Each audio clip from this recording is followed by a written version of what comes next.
അയാൾ ഫോണെടുത്തത് വളരെ പ്രതീക്ഷയോടെയായിരുന്നു. ഇക്ക, നിങ്ങൾ ഈ മാസം പോരണ്ട. നമ്മുടെ സൽമക്കുട്ടിക്ക് MBBSന് കിട്ടിയിരിക്കണം. ഒരു 50,000 കൂടി കൊടുത്തില്ലെങ്കിൽ ഓക്ക് അതിന് ചേരാൻ പറ്റൂല. പോരാത്തതിന് കല്യാണമാകുമ്പോഴേക്ക് ഓക്ക് ഒരു 20 പവനെങ്കിലും കൊടുക്കണ്ടക്ക. 2 വർഷം കൂടി നിങ്ങൾ എന്തേലും കാട്ടിങ്ങാണ്ട് അവിടെ പിടിച്ചു നിന്നോളി. പൈസക്ക് പൈസ തന്നെ വേണ്ടേ. അയാൾ നാട്ടിലേക്ക് പോകാനായി ഒരു കൂട്ടി വെച്ചിരുന്ന പാർസൽ കെട്ടുകൾ ഓരോന്നായി കട്ടഴിച്ച് ഓരോ സാധനങ്ങളും അലമാരയിലേക്ക് തന്നെ തിരിച്ചൊതുക്കി.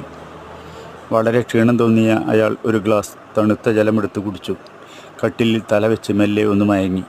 ആ മയക്കത്തിൽ അയാൾ സ്വന്തം നാടിനെയും വീടിനെയും കുഞ്ഞുങ്ങളെയും ഭാര്യയെയും ഉമ്മയെയും ഉപ്പയെയും ബന്ധുക്കളെയും എല്ലാം കണ്ടു. ആ മയക്കം അയാളെ നിത്യനിദ്രയിലേക്ക് എത്തിച്ചത് അയാൾ പോലും അറിഞ്ഞില്ല.